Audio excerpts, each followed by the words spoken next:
Sinjuri, nsellmilkom nilqakom għal programm ieħor ta' Flusek. Il-mistiedna fil-programm tal-lum ma' Cliff Patch u Jasmine Mizzi. Sebdew nitkellmu fl-ewwel parti tal-programm ma' Cliff Patch dwar il-Malta Stock Exchange Institute u mbagħad fit-tieni parti tal-programm nitkellmu ma' Jasmine Mizzi dwar Sustainable Funds. Cliff, insellimlek u nilqek għall-programm. Grazzi ħafna tal-għajtuni. Cliff, għadda 15 ilu kont magħna fil-programm u dejna nitkellmu fuq il-Malta Stock Exchange Institute. Issa, illum l-aħħar darba introduċejna s-suġġett fuq u llum xtaqt li nelaboraw ftit fuq dan l-Institute ir-rol tiegħu. Forsi tagħtina daqsxejn informazzjoni fuq din l-inizjattiva ġdida tal-Borża ta' Malta? L-Institute, Malta Stock Exchange Institute, ġie established sente ilu, daqsxejn iktar minn sente ilu, u huwa l-educational arm tal-exchange. L-exchange għandu x'aqsam mal-edukazzjoni. Importanti ħafna, parti mill-corporate social responsibility tal-exchange, fi aħna noffru servizz ta' edukazzjoni sow lill-pubbliku in ġenerali kif ukoll il-practitioners dak li jaħdmu fis-settur finanzjarju importanti li jkollu kulħadd opportunità li jitgħallem, ikompli jitgħallem, u aħna nemmnu li lifelong learning huwa kunċett importanti. Aħna nħossu wkoll li hemm importanza kbira li l-investitur u anke pubbliku in ġenerali minn mhuwiex għad investitur jitgħallem fuq l-investimenti, jitgħallem kif wieħed għandu jinvesti, kif għandu wieħed jibni portafoll, wieħed għandu jibni portafoll li jkun diversifikat.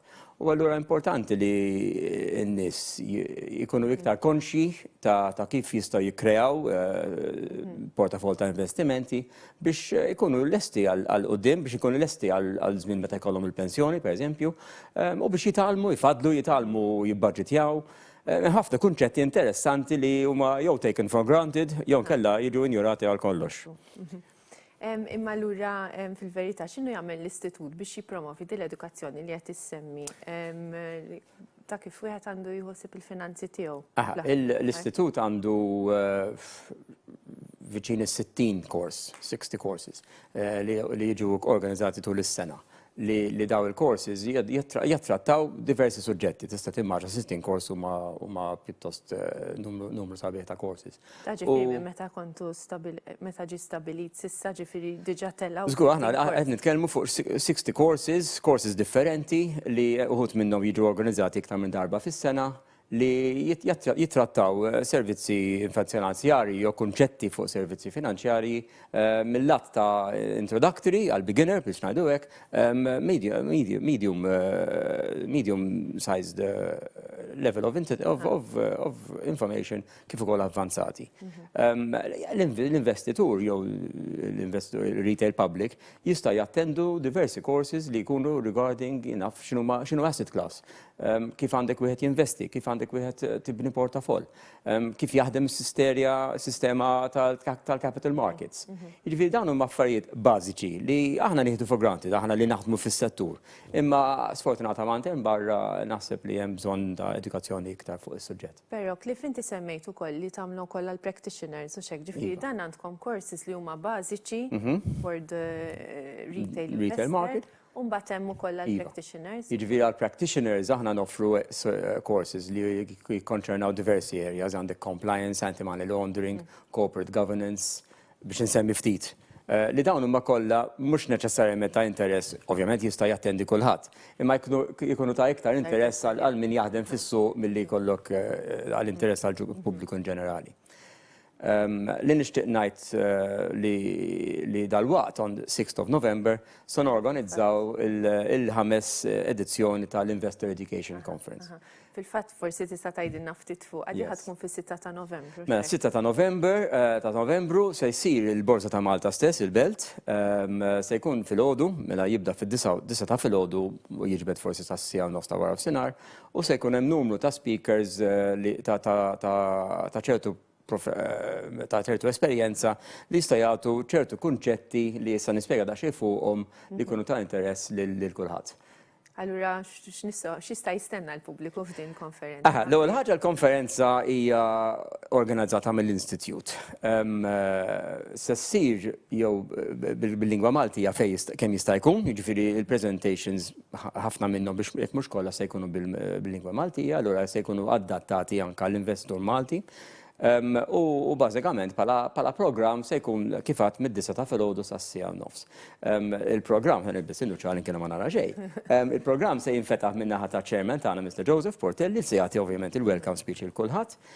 Se jkun hemm keynote speech tal-Ministru tal-Finanzi li jiena perswas li għandu il-suġġett ta' edukazzjoni ħafna l-qalbu għaxu kull meta jkollu opportunità jitkellem ma' retail market dejjem jitkellem fuq il-bżonn ta' wieħed li wieħed jeduka ruħu, jittgħallem x'inhu ma' riski ta' investiment, eċetera. Allora importanti li ngħaddu dak il-messaġġ. Se jkun hemm ukoll is-CEO tal-MFSA, il-regulatur, Joseph Kuxkiri, li se jitkellem fuq l-istrateġija tal-MFSA, nafu li l-regulator l-MFSA qed jagħmel ħafna affarijiet ġodda, ħafna affarijiet importanti, rol importanti ħafna, u allura Mr. Kuxkiri se jkun qed jagħmel se jitkellem fuq dawn l-istrateġiji, fuq l-inizjattivi li qed jieħu minħata tal-regulatur. Se jkun hemm l-ewwel darba il-Dr. Borg, Dr. Reno Borg li huwa li ġej mill-Office of the Arbiter, u dan l-Office of the Arbiter għandu rol interessanti li huwa rol ġdid relativament, forsi kemm ilu ftit snin, li dan qed jieħu ir-rol ta' meta jkun hemm complaint, jew forsi xi skop ta' investitur li jħoss li għandu forsi xi ilment x'jagħmel, u l-arbitru jara daqsxejn jinvestiga l-affarijiet u jista' jieħu deċiżjonijiet fejn jkun hemm bżonn. Il-pubbliku jkunu jafu b'dawn. Dr. Borg jista' jagħti insights interessanti fuq it-tip ta' complaints li jkun hemm, it-tip ta' problemi li jkollhom investituri biex u l-idea hi mhux biex ngħidu għax kellu di problema, l-idea hi li tagħmlu mill-esperjenzi ta' ħaddieħor, dik mod importanti kif wieħed jista' jitgħallem. Fl-10 nofs biħsibna jkollna panel discussion fejn konna numru ta' nies ta' esperjenza kbira ġej mis-suq finanzjarju li se jitkellmu eżatt fuq dan l-issues ta' żbalji li investituri jagħmlu. Allora dan huma nies ġejjin mill-broker community, ġejjin mill-practitioners, ġejjin anke mill-awdituri li daw bejniethom se jkollhom esperjenza vasta. Li dana se jkunu peress li huma jiltaqgħu ma' klijenti, jiltaqgħu ma' investituri, eċetera. Dan għandhom opportunità li jistgħu jitlu fid-dettall fuq ċertu practices tal-investituri li forsi ma jkunux ideali.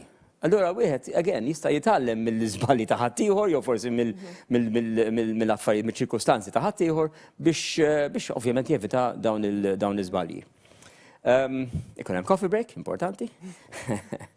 U mbagħad se jitkellem Stephen Borg fuq REIT. REIT huwa Real Estate Investment Trust. Nisimgħu ħafna dwar di. Iva, REIT huwa konċett ġdid għal Malta, imma barra minn Malta ilhom fuq is-suq żmien.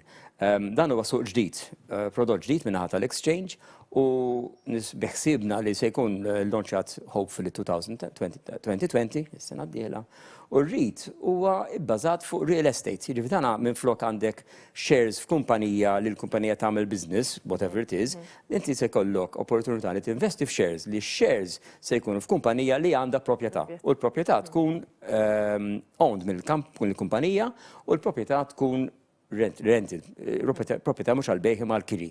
U r-REIT taħdem bis-sistema li l-kiri, il-rent receivable, parti sostanzjali minnhom jiġu paid back to the investor bħala tip ta' dividend, so to speak. U allura huwa mezz fejn wieħed jista' jinvesti fis-suq ta' proprjetà biex ngħidu hekk. Imma minflok inti tinvesti llum tixtri proprjetà b'ċertu volum ta' flus għax inti għandek ċertu prezz. Fil-ġebla biex ngħidu hekk, inti qed tixtri is-sem f'kumpanija u l-kumpanija mbagħad ikollha l-ownership tal-proprjetà. Allora, wieħed teoretikament jista' jieħu dħul mingħata ta' dividend għax ikun hemm il-kiri qed iħallas id-dividend u l-valur tax-share jekk il-valur tal-proprjetà titla', il-valur tax-share se tagħmel l-istess ħaġa. U dan peress li huwa shares jew isma' li jkunu listjati jistgħu jiġu traded, eċetera. Allura għandek il-vantaġġi ta' kumpanija listjata u aċċess għal regolat naturalment għax inti għandek suq regolat taħt dawn ir-regoli li se jiġu konfermati. Din hija xi ħaġa li qed nitkellmu il-prinċipju, ir-rules għadhom ma ħarġux fid-dettall, imma tajjeb li nippreparaw is-suq li jkun jaf li se jkun hemm dat tip ta' suq li naħsbu aħna se jkun interessanti ħafna għas-suq Malti. Suġġett ieħor interessanti ħafna minn Patrick De Battista se jkun how to value companies. Aħna Malta għandna il-fuq minn 60,000 private companies, ħafna minnhom huma operating companies, family run businesses. U allura wieħed importanti li jkun jaf kif jagħmel valuation ta' kumpanija abbażi tal-profit li qed jagħmel dal-aħħar 10 snin, abbażi tal-assi li għandu, abbażi tal-prospetti ta' dik il-kumpanija, tifhem. Hemm mezzi differenti ta' kif wieħed jista' jagħmel valuation tal-kumpanija. U importanti li nkunu nafu l-kumpaniji, partikolarment meta nitkellmu family run business, dak il-business x'qed jirrendi u kemm jiswa.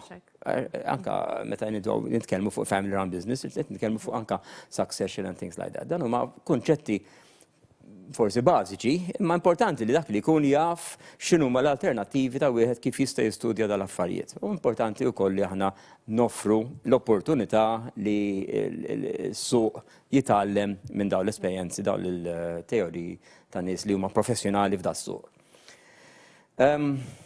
Gabriel Mansueto se jitkellem fuq id-differenza bejn investing in a fund jew ETF. ETF huwa Exchange Traded Fund.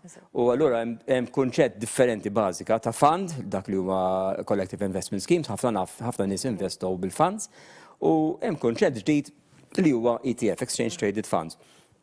Fl-aħħar mill-aħħar fund u ETF għandhom l-istess skop li inti wieħed jista' jinvesti fit-tul b'mod diversifikat billi tixtri il-parti mill-fund. Imma Collective Investment Scheme huwa biċċa kbira open-ended fund li wieħed jista' jixtri l-units u iktar ma tixtri units iktar jikber il-fund. Exchange Traded Fund huwa fund li jitradja bħala share, għal titradja fuq l-exchange. Hemm vantaġġi, żvantaġġi f'kollox, ovvjament fid-dinja. U aħna wieħed ikun jaf x'inhi differenza bejn fund u ETF. Hemm min jgħidlek li ETF huwa iktar attrajenti sa ċertu punt li għandek inqas spejjeż biex toperaħ, allura għandek inqas loss through the cost bħala fees, kif ukoll il-fatt li meta titradja fuq l-exchange inti qed titradja u taf eżatt ir-rata ta' li qed tixtri bih. Ġifieri inti tixtri ETF share unit fl-10 ta' filgħodu, taf li inti xtrajtu fl-10 ta' filgħodu dak il-prezz. Jekk jinbidel il-prezz sas-sija ta' wara f'sinar, inti xtrajtu fl-10. Jiġifieri inti għandek il-fatt li għandek traded over the exchange għandek żewġ vantaġġi partikolarment, għandek trading instantaneously u trading through the broker. U allura il-fatt li għandek services tal-broker mhux qed tħallas commissions, eċetera, bħala funds, bħala struttura, hija struttura differenti. U allura importanti li wieħed ikun jaf x'inhi d-distinzjoni bejniethom parti mill-edukazzjoni, imma kif ukoll wieħed jista' jinvestiga jekk jinvestix f'wieħed jew ieħor jew fit-tnejn li huma. Nagħlqu bil-panel discussion ieħor ta' kif wieħed għandu jibni portafol ta' investimenti. Ħaġa bażika, ħaġa ovvja forsi wieħed jgħid, imma importanti wkoll. Aħna jiena ġieli nitkellem ma' investituri u dan investituri jgħidulek għax jiena nħobb il-ġebla pereżempju. Tajjeb, mhux qed ngħidlek bħala asset class, mhux asset class ħażin, bla dubju. Imma wieħed għandu jiddiversifika. Jiġifieri il-fatt li jkollok asset classes differenti bħala parti mill-portafol tiegħek huwa importanti ħafna.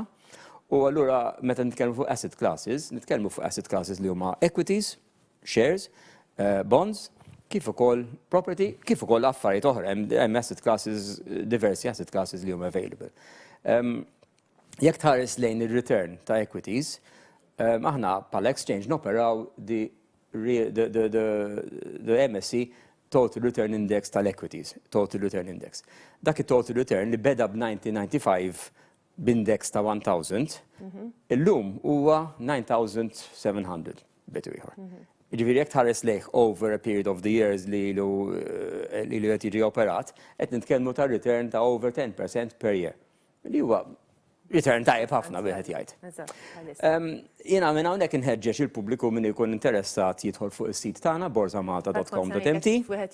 Eżattament, aħna għandna l-application form li huwa available online fuq il-Borza Malta site, wieħed jista' jċempel jew jiġi sal-exchange, għandna l-application forms hemmhekk, wieħed jista' japplika u aħna nieħdu pjaċir ħafna li tkun hemm il-pubbliku in ġenerali jattendu għal dal-kors dal-event naħseb se jkun interessanti ħafna. Interessanti ħafna, Cliff sfortunatament ħajkonna nitfaw għax il-ħin dak li hu, pero nawguralkom għal-konferenza u nħeġġeġ il-kull min qed jarana biex jekk irid jeduka ruħu iktar fuq dan is-suġġett jattendi din il-konferenza li qed Thank you very much. Ser nagħmlu waqfa qasira ta' ftit minuti, ibqgħu magħna.